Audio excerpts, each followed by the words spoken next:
Bismillahirrahmanirrahim. Assalamualaikum warahmatullahi wabarakatuh. Alhamdulillah. Alhamdulillahilladzi nahmaduhu wa nasta'inuhu wa nastaghfiruh. Wa na'udzu billahi min syururi anfusina wa min sayyiati a'malina. May yahdihillahu fala mudhillalah wa may yudlil fala hadiyalah. Raditu billahi rabba wa bil islami dina wa bi Muhammadin nabiyya wa rasulah. Wa qala Allah ta'ala fil Qur'anil Karim wa asdaqul qailin. A'udzu billahi minasyaitonir rajim. Bismillahirrahmanirrahim. In ahsantum ahsantum li anfusikum wa in asatum falaha. Wa qala sallallahu alaihi wasallam fi hadits syarif, khairun nas anfa'uhum linnas. Shadaqallahul azim wa sadaqa rasulul karim.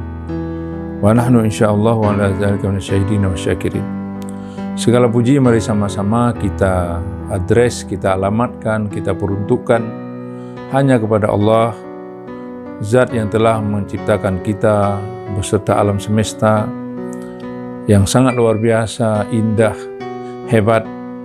Ini sekaligus merefleksikan kehebatan Allah Sang Khalik yang sangat luar biasa dan sangat pantas satu-satunya menjadi zat ataupun Tuhan yang kita sembah bersama. Salam sama-sama kita sanjung sajikan pangkuan alam Nabi besar Muhammad sallallahu alaihi wasallam, seorang pemuda padang pasir yang sangat tinggi akhlaknya, yang tidak hanya dipuja, disenangi oleh hamba Allah, tetapi bahkan sangat disanjung dan juga dikagumi oleh Allah itu sendiri, sebagaimana yang Allah lukiskan di dalam surah Al-Qalam ayat 6. Allah berfirman di sana, innaka la'ala khuluqin azim. Wahai Muhammad, sesungguhnya engkau memiliki akhlak yang sangat agung.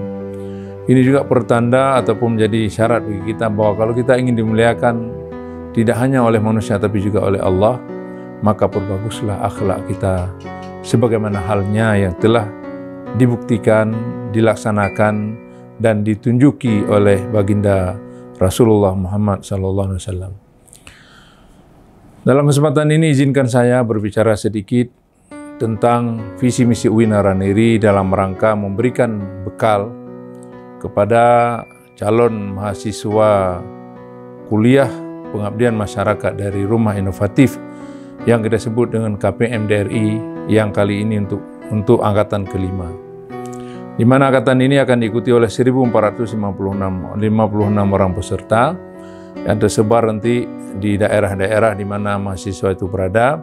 Karena kondisinya masih COVID, jadi kita tidak melaksanakan secara serentak, secara gerombolan, secara ramai-ramai ke suatu daerah tertentu, tapi kita memberikan hak pilih kepada mahasiswa kita untuk berbakti di mana mereka berada, di mana tempat yang bisa mereka jangkau, dan juga di mana mereka kira-kira aman dari ancaman COVID yang sekarang sudah berambah lagi jadi mungkin nanti akan tante kron lagi, sekarang Omikron.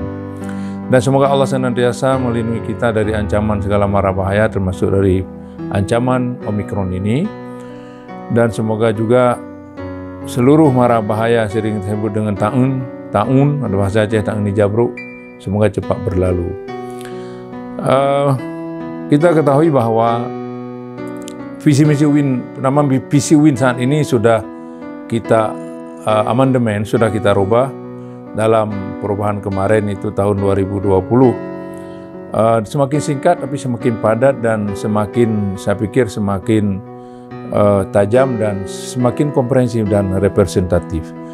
Jadi visi UIN sekarang ini adalah menjadi universitas yang modern dalam keislaman, keindonesiaan dan keuniversalan.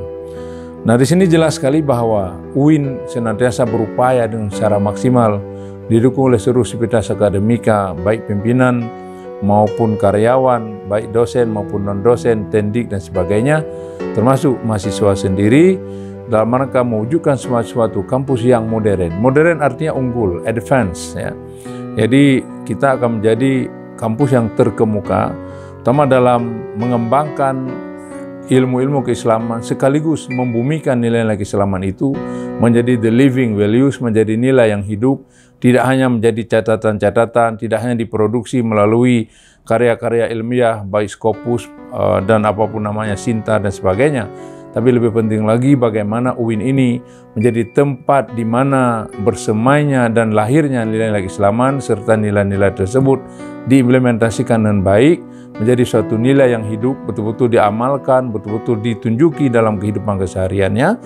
Dan setelah itu, setelah keislaman kita mantap, kita menjadi bagian daripada rahmatan lil alamin, tidak menjadi bagian daripada musibah ataupun masalah. Lalu kemudian kita bagaimana menjadikan kita sebagai bagian dari bangsa Indonesia yang produktif, bangsa yang nasionalis, dan di mana kita hidup dan membesarkan diri kita tidak terlepas pada nilai kebangsaan. Di mana nilai kebangsaan itu paling kurang bisa dibagi dalam 4 aspek, 4 hal. Pertama, Pancasila. Ini Pancasila merupakan nilai dasar kita. Pancasila merupakan ideologi kita sebagai bangsa Indonesia, yang dimana dengan Pancasila ini kita insya Allah menjadi perekat di antara heterogenitas yang ada pada diri kita. Kita berangkat dari background yang berbeda-beda, tetapi kita diamanahkan oleh Pancasila dan Bhinneka Tunggal Ika sebagai bangsa yang beraneka ragam bentuk, budaya, karakter dan sebagainya, tapi kita menjadi bangsa yang bersatu. Bhinneka Tunggal Ika, kita berbeda tapi bersatu, ya. Biarpun kita beraneka ragam, tapi kita tetap satu. Itulah Bhinneka Tunggal Ika. Jadi 4 pilar saya sampaikan kalau kita bicara ke Indonesia. Nah, pertama Pancasila, kemudian yang kedua Bhinneka Tunggal Ika yang merangkai, membungkus perbedaan kita menjadi bangsa yang satu, bangsa yang utuh. Semoga dapat ridha Allah SWT. Kemudian NKRI, kita harus bisa lihat bahwa kita adalah bangsa negara yang besar, negara kesatuan Republik Indonesia dari Sabang sampai Merauke. Kita juga menanamkan bagaimana wawasan kebangsaan kita. Kita melihat wawasan Nusantara bahwa semua tanah, air, langit, udara dan sebagainya adalah milik bangsa tercinta ini. Kemudian yang terakhir adalah Undang-Undang 45. Jadi dalam sebuah negara lumrah dan memang suatu niscaya bahwa kita ada undang-undang yang kita pedomani, yang kita akui dan kita patuhi bersama secara kolektif, secara bersama. Tidak ada yang hebat, tidak ada yang lebih, tidak ada yang merasa superior dan inferior. Semua kita harus sama di depan hukum. Saya pikir ini menjadi hal penting. Ya, kemudian setelah keislaman kita sudah mantap, wawasan kebangsaan kita menjadi anggota masyarakat atau warga negara yang loyal, yang nasionalis kita, yang menyadari betul siapa kita, siapa jati diri bangsa kita.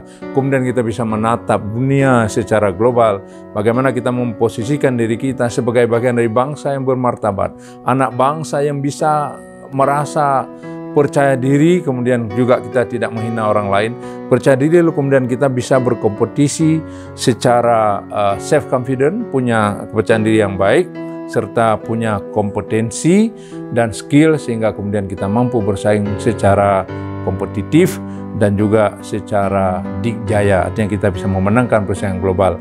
Hari ini persaingan kita harus kita pahami bukan persaingan antara satu daerah-daerah lain, bukan antara satu provinsi dan provinsi yang lain. Maka kita harus siapkan mahasiswa kita, termasuk kita kirim ke masyarakat, biar dia juga tidak hanya belajar di bangku kuliah, belajar di buku-buku, tapi belajar dari the living laboratorium, laboratorium yang hidup termasuk di masyarakatnya, sehingga kemudian mereka nanti ketika sudah selesai atau tamat dari perguruan tinggi, khususnya dari UIN Naraneri ini, mereka diberikan kesiapan mental, mereka diberikan kesiapan untuk menjadi bahagian daripada solusi bagi masyarakatnya, sekaligus untuk mampu mereka bersaing memenangkan persaingan global, disebut dengan global market ataupun pasar global. Saya pikir ini hal-hal yang penting disampaikan, yaitu kita harus paham bahwa kita sebagai universitas terbesar, kalau saya tidak katakan Indonesia, tapi saya katakan aja di Sumatera, maka kita harus pertama kebanggaan kita dengan ilmu-ilmu keislaman kita, tapi juga jangan lupa ilmu-ilmu yang lain, karena Islam itu tidak pernah membedakan antara ilmu agama dan ilmu non-agama. Semua ilmu itu daripada Allah Subhanahu wa taala. Allah katakan Al-Qur'an, "Iqra bismi rabbikal ladzi khalaq, khalaqal insana min 'alaq, iqra wa rabbukal akram alladzi 'allama bil qalam, 'allamal insana ma lam ya'lam." Jadi Allah yang mengajarkan manusia dari tidak tahu menjadi tahu. Baik ilmu agama, ilmu matematik, ilmunya sama. Karena itu semua dari sumber daripada Allah SWT. Tidak ada orang yang hebat dalam ilmu ini, karena semuanya dititipkan Allah. Kata Allah Al-Quran, wa ma utitum minal ilmi illa qalila. Tidak aku berikan ilmu kepada manusia, kepada kamu sekalian hai manusia, kecuali hanya sedikit saja. Maka oleh karena itu saya pikir dalam konteks ini saya katakan bahwa sebenarnya Islam itu tidak membedakan ilmu mana. Tapi karena kita ini namanya Universitas Islam, maka jangan lupa ya, ikon kita adalah ilmu-ilmu keislaman.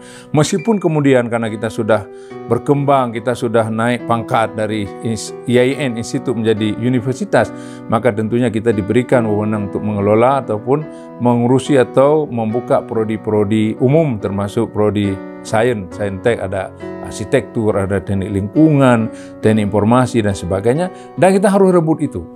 Maka Nabi sampai katakan, utlubul ilma walau bisin, carilah ilmu meskipun sampai ke negeri Cina. Jadi tidak ada batas. Islam ini agama universal, Islam ini agama rahmatan lil alamin. Maka kita tidak boleh berpikir sempit, berpikir picik, apalagi berpikir provokatif ya, bagaimana kita menyudutkan orang-orang yang belajar ilmu yang lain. Karena ilmu yang lain itu juga wajib, cuman wajibnya wajib ain, wajib kifayah. Sementara ilmu yang sifatnya keislaman, termasuk syariah, akidah, itu to some extent dan beberapa hal, terutama menyangkut dasar-dasar ilmu itu hukumnya wajib ain, setiap orang harus memahaminya.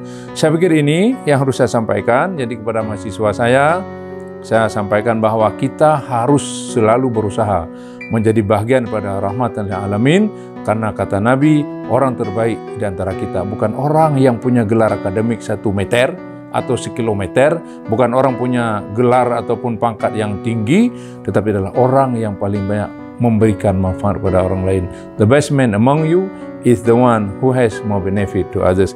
Nah, dalam hadis disebutkan khairun nas anfa'uhum linnas. Dan juga dalam ayat surah Al-Hujurat Allah berfirman ayat 13, inna akramakum indallah atqakum. Sesungguhnya orang paling mulia di antara kita, di antara kamu, adalah orang yang paling tinggi tingkat ketakwaannya pada Allah SWT. Takwa dalam konteks ini saya ingin terjemahkan adalah baik hubungan kita dengan Allah dan bagus pula hubungan kita sesama manusia. Saya pikir kalau ini kita sudah gapai, maka kita akan menjadi bagian daripada rahmatan lil alamin, sekaligus bagian daripada solution. We are part of solution. Jadi saya ingin tekankan, if we are not part of solution, please at least do not be part of problem. Jika kita belum menjadi bagian pada solusi, bagian daripada pemecahan masalah, bagian daripada jalan keluar bagi agama nusa dan bangsa ini, pastikan kita tidak menjadi bagian daripada masalah. Ini saya dapat sampaikan. Jadi ingat keywordnya, visi kita menjadi universitas yang modern dalam keislaman, keindonesiaan bangsa tercinta ini, dan keuniversalan kita menjadi Khalifah Allah di muka bumi. Tidak hanya Indonesia, tapi all over the world, universalitas. Terima kasih. Wallahul muwaffiq ila aqwamit thoriq. Assalamualaikum warahmatullahi wabarakatuh. Selanjutnya saya lepaskan mahasiswa UIN Naraniri sebanyak 1.456 untuk melaksanakan KPM DRI ataupun Kuliah Pengabdian Masyarakat dari Rumah Inovatif Angkatan ke-5 untuk melaksanakan tugas pengabdian di tengah-tengah masyarakat. Demikian, semoga Allah meridainya, dan kepada Allah kita berserah diri mohon ampun. Semoga UIN Naraniri ke depan akan semakin lebih baik, lebih bermanfaat, dan dirasakan kehadirannya oleh anak bangsa baik di Aceh maupun dalam konteks Indonesia, bahkan dalam konteks dunia atau universalnya ataupun mondial. Terima kasih, amin ya rabbal alamin. Sekali lagi, wallahul muwaffiq ila aqwamit thoriq. Wassalamualaikum warahmatullahi wabarakatuh.